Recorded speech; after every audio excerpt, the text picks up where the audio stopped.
looking at different ways just to play over a dominant chord. So we use A7. Mixolydian, Mixolydian mode.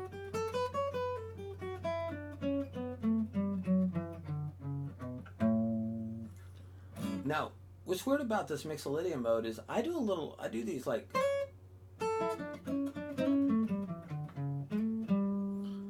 which sounds very bluesy, but I'm really just still using the Mixolydian mode. It sounds bluesy because I'm sliding into these notes. That's in the Mixolydian mode.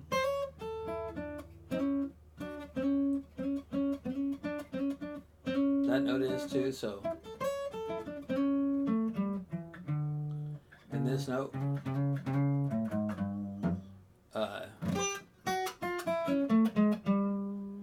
So a lot of this blues stuff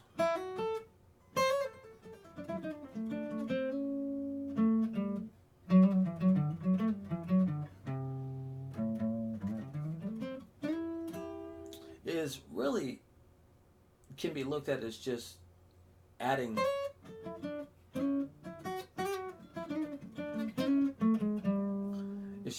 notes to the Mixolydian scale. Another way that it can just be looked at is you can play the Mixolydian mode, but you can also play just the blues, minor blues pentatonic, or flat 5 with it. And this could be a lot, has to do with context too, but you can also play the major,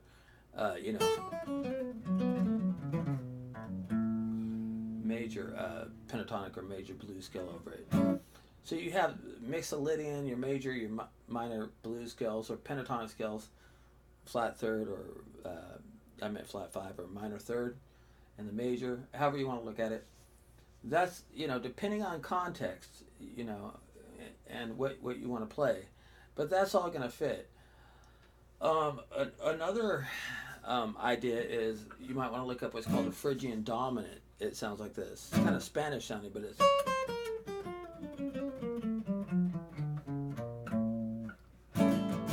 But it does fit over a dominant chord. Again, the Phrygian dominant, excuse me.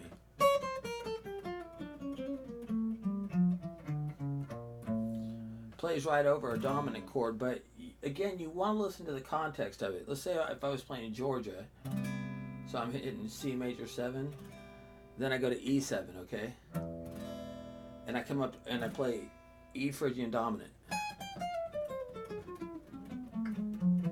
Then I go into A minor.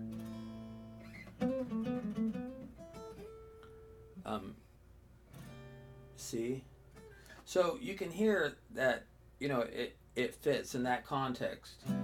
The Phrygian dominant is not going to fit in every single context. You're going to have to listen to it and ask yourself, does it really fit well? I mean, but independent and not... I found out that the Phrygian dominant works really well on the... if you're not working with any secondary dominants. And so, in other words, the dominant right before it resolves seems to work. But not in every case. It doesn't necessarily sound that good, because what you're playing before it and what you're playing after it and where you're going is really going to either make that Phrygian. But the Phrygian dominant can be used.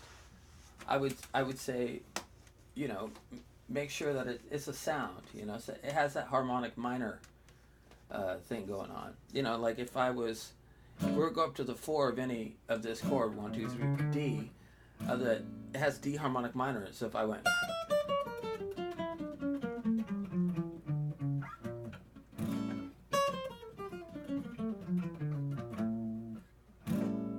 so you have that option as well.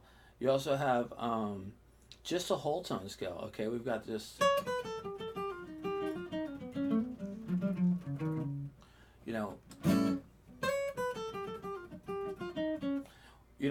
If I'm playing this, which is A, and we're going to look at it as a flat 13, so we're going to alter this dominant to a flat sharp 5 or a flat 13. Okay, now I've got these notes, so I can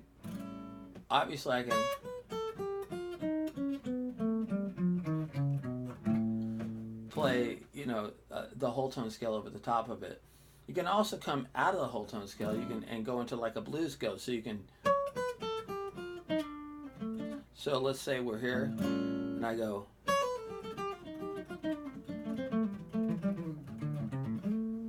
So in other words, I started whole tone, but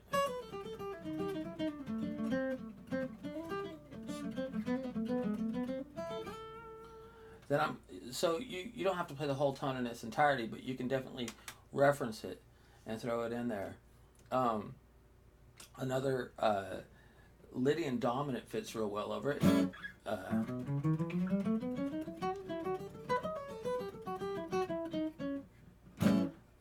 I never play it in this position. Let's see.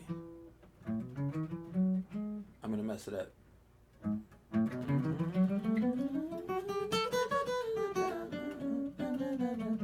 I told you I'd mess it up.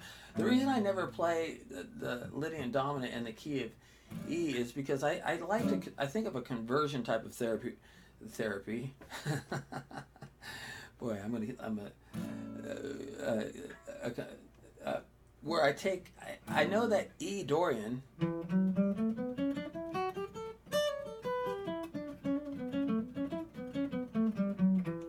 is a Mixolydian, so I tend to the word I was looking for was conversion therapy. So I tend to think of conversion because I'd rather think E. I don't know. For me, it's easier to think E minor, E Dorian.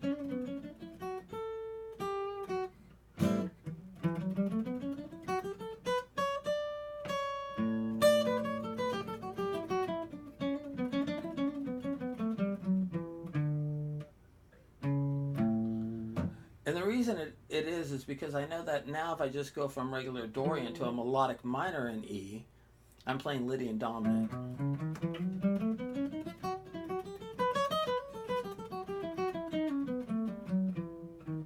And I just like to have them both there. Now I am aware of where those notes are, but I just find it easier for my brain to understand it if A7 comes along, sometimes I just start thinking E minor, or E melodic minor.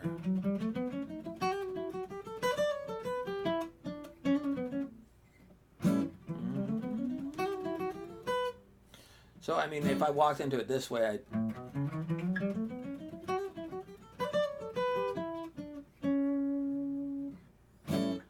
So one more time. And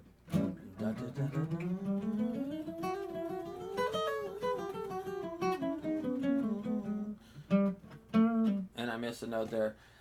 I'm overthinking it. Anyway, my point is I think I can think A Mixolydian but I like to conversion. I like to convert that E minor, E Dorian, and then E melodic minor for that Lydian dominant sound. So again, I would play E melodic minor.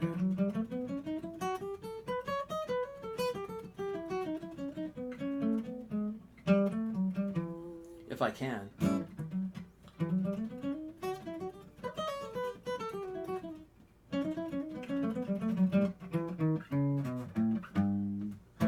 So, I made a couple mistakes there, you guys. I'm sorry. I normally don't. It's kind of weird for me to slow down and actually think about this stuff because I really don't play. I try not to play just the scale in and of itself like that. I kind of reference stuff. So if I was here and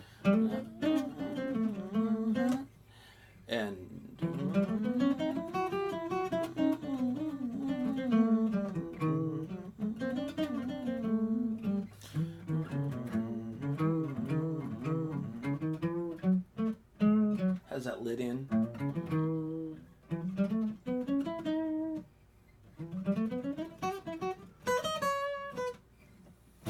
So that Lydian dominant or E melodic minor, I like to think of it, or E minor, 2 E melodic minor, kind of going in and out of those, or even just E minor.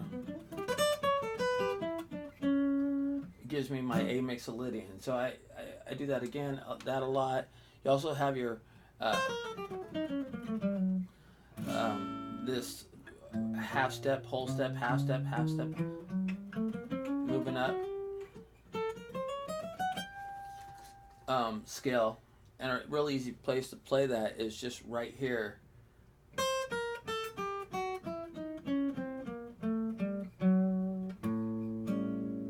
So that's the pattern is exactly what it looks like. It's just altering.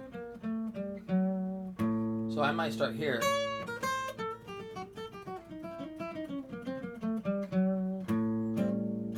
So if I played a 2, 5, 1, I might go. I'm trying to think. I'm trying to force it in there.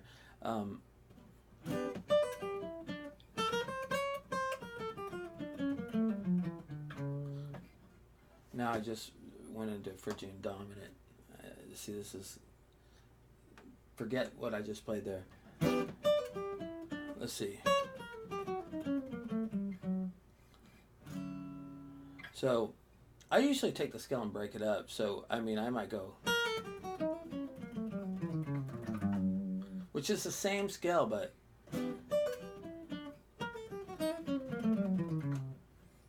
then, but you can play it straight down. Sorry, major.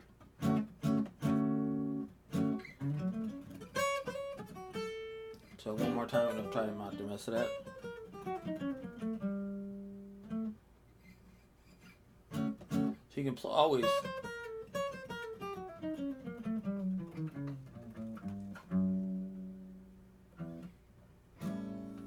So that diminish, that whole diminishing works over it. You can always just outline the chord.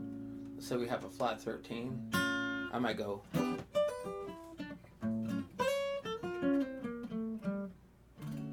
So now I'm just outlining the chord versus thinking of a scale, you know. Another idea that just creates tension would be to play the melodic minor in the key of F. It brings me back here, but I would probably start on the E and walk into F, so it turns into a jazz altered scale. So my dog. And the reason why that works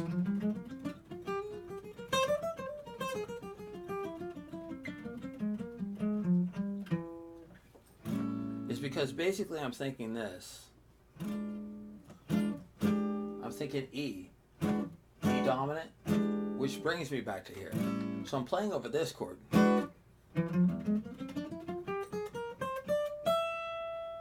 So it wants to land here. So if someone plays that,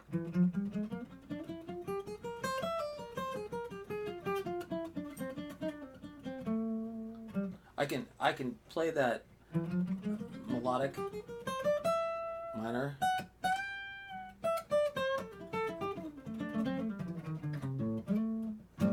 Right over there.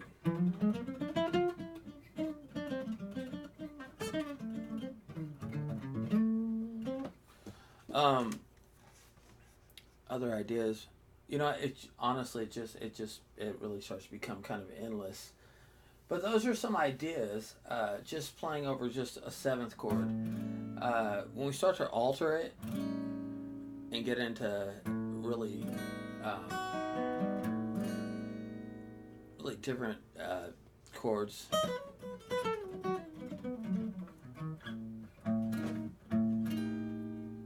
We start to alter that dominant, or this is a form of an A7 or A dominant, and this is like E. Now we can actually outline that stuff. We'll toss it on something else, but I hope this is helpful. Remember, when you're using these ideas over dominant chords, you definitely want to hear the context in which you're using the chord before it and the chord that's after it, and you know, make sure that it's a cohesive idea. Don't just throw it in because it can be done. Even though you can get away with it, it's better to ask yourself, like, why? How much of these scales am I going to throw in? You can always intertwine them, come in or out, reference them, touch them a little bit. But I hope that helps. Okay.